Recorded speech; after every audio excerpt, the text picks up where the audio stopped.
My sister Jenny and I recently sailed to the Western Caribbean aboard the Caribbean Princess. It was our first time sailing with Princess Cruises, and we are blown away by what it has to offer.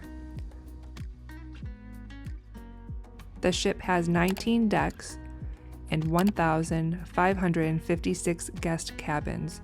It can hold up to 3,140 guests and 1,200 crew members.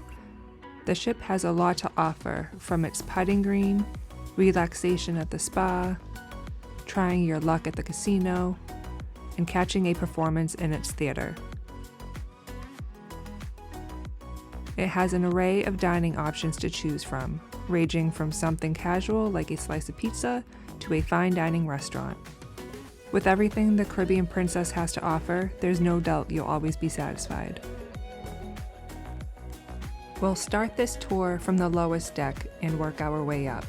Because decks 1 through 3 are not accessible to guests, we'll begin on deck 4, the Gala deck. This is the deck where you will embark and disembark the ship on port days.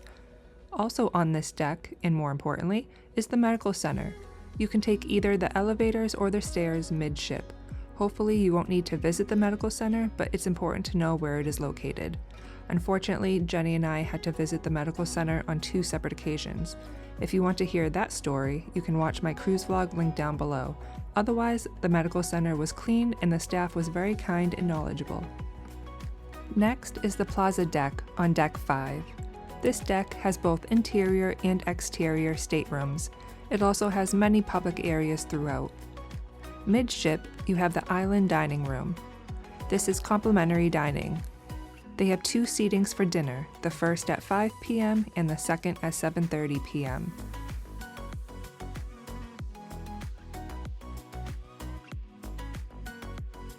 Located just next to the island dining room is the Internet Cafe and Library. This is where you can borrow any board games and books, and of course, use their computer if needed. They also have daily crossword and Sudoku puzzles.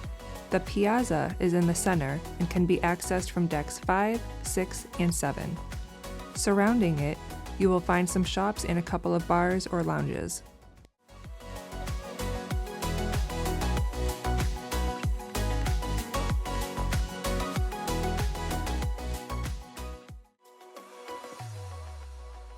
The International Cafe is also located on this deck, and that is open 24 hours and is complimentary. The food will be changed out for breakfast, lunch, and dinner. Some items you will see in the buffet, but most were different. Lastly, you have the Fine Arts Gallery. There were loads of art activities throughout the week.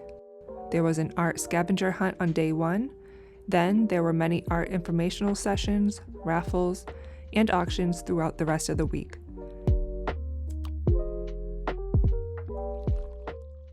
Jenny actually won a $500 credit towards a Peter Max work of art. Continuing on to Deck 6, Fiesta. There are only a handful of suites. The Palm Dining Room is at the stern of the deck. That is separated from the rest of the public areas on this deck. Midship is the Coral Dining Room. Jenny and I ate here a couple of times, and each time we did not have to wait long without a reservation. Just outside are some more shops.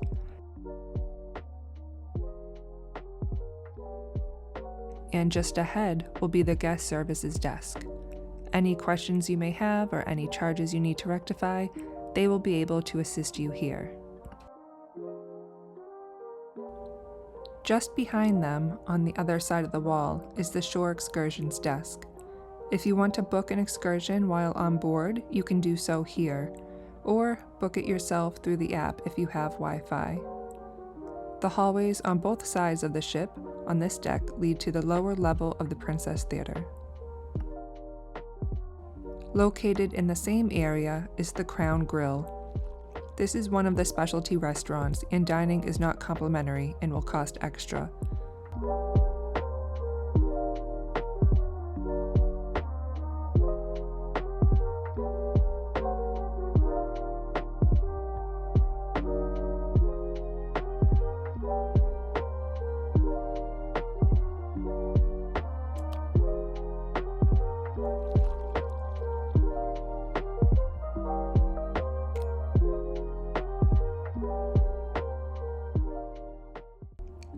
The Promenade, Deck 7, only has public areas.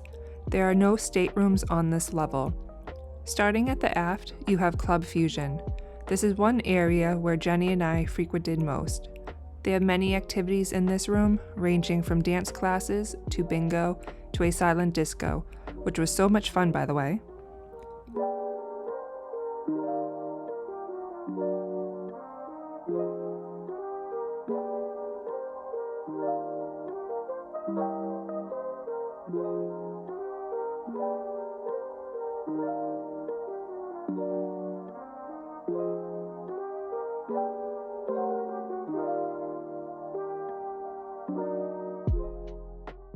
Along the hallway between Club Fusion and Sabatini's Italian Trattoria, you'll find the photo gallery area.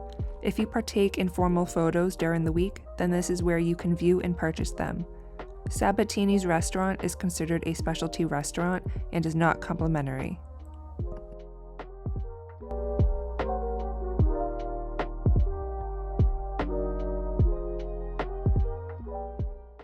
Directly next door is the Wheelhouse Bar.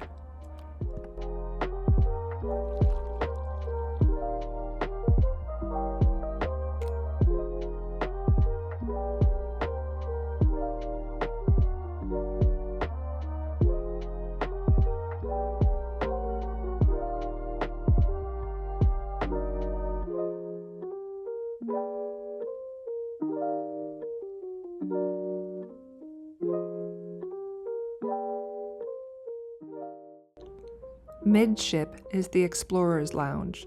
There are many activities held here, such as art auctions and trivia nights.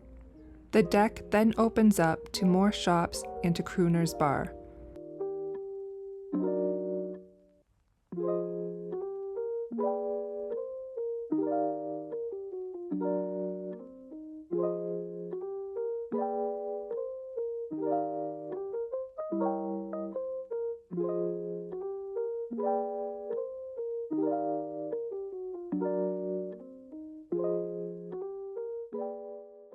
You'll also find the entrance to the Grand Casino. If you walk through the casino on either side, you will find entrances to the upper level of the Princess Theater at Ship Forward.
Deck 7 is also where the Promenade is located. It's an outside deck area for you to walk that goes all the way around the ship. Fun fact, if you walk it 2.7 times, then you will have walked 1 mile. Most of it is on Deck 7, but as you get closer to the bow of the ship, you'll have to walk up some stairs, which will bring you to Deck 8.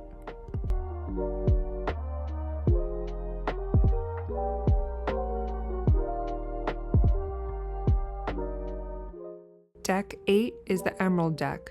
Apart from the upper level of the Promenade, there are no other public areas on this deck. There are only staterooms. Decks 9 through 12 are only for staterooms. There are no public areas, however it is worth noting that on each of these floors you will find a laundry room where you can do your own laundry for a small fee. Deck 14 is the Riviera deck. This deck is mostly all staterooms. There is a terrace pool located at the aft of the ship. In case you're wondering, I did not skip a deck. There is no deck 13 on this ship. The number 13 is widely considered to be unlucky according to superstition. Around the world, you'll often find many elevators to have an absent floor. Deck 15 is the Lido deck. There are staterooms located towards the bow of the ship. Most of this deck is for public areas. Midship is where you will find both pools, the Neptune's Reef and Calypso Reef. You'll also find several casual places to get a quick bite to eat. There's the Salty Dog Grill if you want a burger and fries, or a slice if you're in the mood for a pizza. I personally liked the Coffee and Cones for the free soft serve ice cream. These places are complimentary, but Coffee and Cones has premium desserts if you have the upgraded Princess package. Moving on from the pool area, you will enter the World Fresh Marketplace. This is the buffet and the other place that Jenny and I frequented most. I love buffets and I was happy with their selection of food. The dishes were always kept full and the menu changed daily. I must have tried all of their desserts. The buffet was split into two separate areas, one on the port side and one on the starboard side. At the aft of the ship and next to the buffet are Steamers and Planks Barbecue. These are specialty dining restaurants. During breakfast though, this area was used for more seating at the buffet. From Planks Barbecue, you can find the door leading outside to the entrance of Outrigger's Bar. One night during the cruise, we were invited to a little fiesta at Outrigger's Bar for first-time princess cruisers. Jenny and I literally walked back and forth the whole ship at least 4 times, trying to find the entrance. We asked around and still couldn't find it. Finally, we followed someone and were able to get there.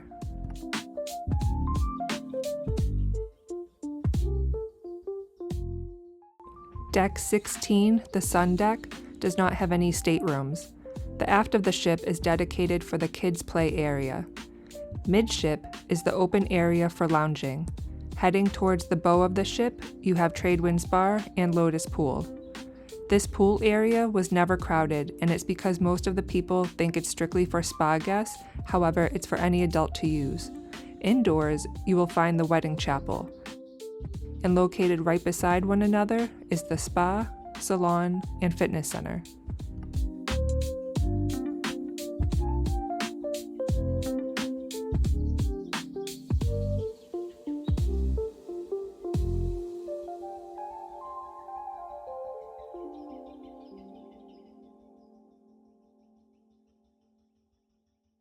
Deck 17 is the sports deck. The bow of the ship has the sanctuary, an adult-only area that you pay to get access to. Just across the way from the sanctuary is Princess Links, a putting green where you can hit some golf balls. Deck 18 is the sky deck, and is where you'll find center court. You can play basketball or tennis. They have equipment there for you to use. And lastly is Deck 19, the star deck. This is where Skywalker's nightclub is located. Jenny and I were told that the best view during the day is from here, and each time we went up there was an event going on, so we couldn't see it.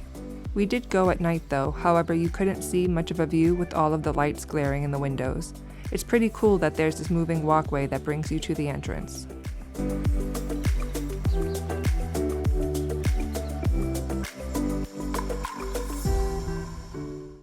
We were in stateroom A524 on deck 12, the Aloha deck. During booking, I had requested a room that would feel the least motion, so the travel agent assigned us this one. It's an interior stateroom located mid-aft. It's approximately 162 square feet. We requested 2 separate beds, however were given one. It worked out because it actually gave us more room to walk around the bed.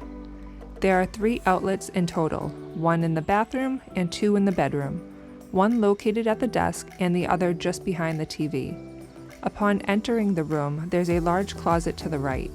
There had to have been at least 20 hangers provided, plenty more than we used. That was much appreciated. There are more shelves and a safe behind that narrow door straight ahead. The bathroom had just enough space and a decent-sized shower with good water pressure and hot water.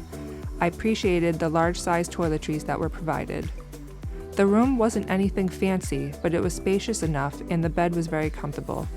It was my first time staying in an interior room and I didn't mind it at all. I didn't feel any motion. I was only there to shower and sleep. I would choose it again.